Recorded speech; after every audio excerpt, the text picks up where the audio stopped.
Gas cutter ഉപയോഗിച്ച് locker തകർത്ത് state bank of ഇന്ത്യയുടെ ശാഖയിൽ നിന്ന് 13.61 കോടി രൂപ വിലമതിക്കുന്ന സ്വർണ്ണാഭരണങ്ങൾ കള്ളന്മാർ കൊണ്ടുപോയി.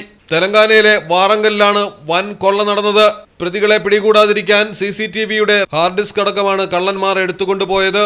വാറങ്കലിലെ രായപാർദി SBI ശാഖയിലെ സ്ട്രോങ് റൂമിൽ നിന്നാണ് 19 കിലോ സ്വർണ്ണാഭരണങ്ങൾ മോഷ്ടാക്കൾ കവർന്നത്.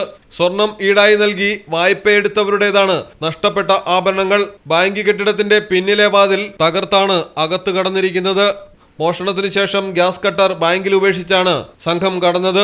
ബൈക്കിലും കാറിലുമാണ് മോഷ്ടാക്കൾ എത്തിയത്. മോഷ്ടിച്ച സ്വർണം ചാക്കിലാക്കി കാറിലേക്ക് മാറ്റി ഒരു സംഘം കൊണ്ടുപോയി. പിന്നാലെ മോഷ്ടാവ് ബൈക്കിൽ കടന്നു കളയുന്നതും CCTV ദൃശ്യങ്ങളിൽ വ്യക്തം. സമീപ പ്രദേശങ്ങളിലെ CCTV ദൃശ്യങ്ങളടക്കം പരിശോധിച്ച് ബാങ്ക് കൊള്ളക്കാരെ പിടികൂടാനുള്ള പോലീസിന്റെ തിരച്ചിൽ ഊർജിതമായി തുടരുകയാണ്. തെലങ്കാനയുടെ ചരിത്രത്തിലെ തന്നെ ഏറ്റവും വലിയ ബാങ്ക് കൊള്ളയാണ് നടന്നിരിക്കുന്നത്. News desk, Malayalam television.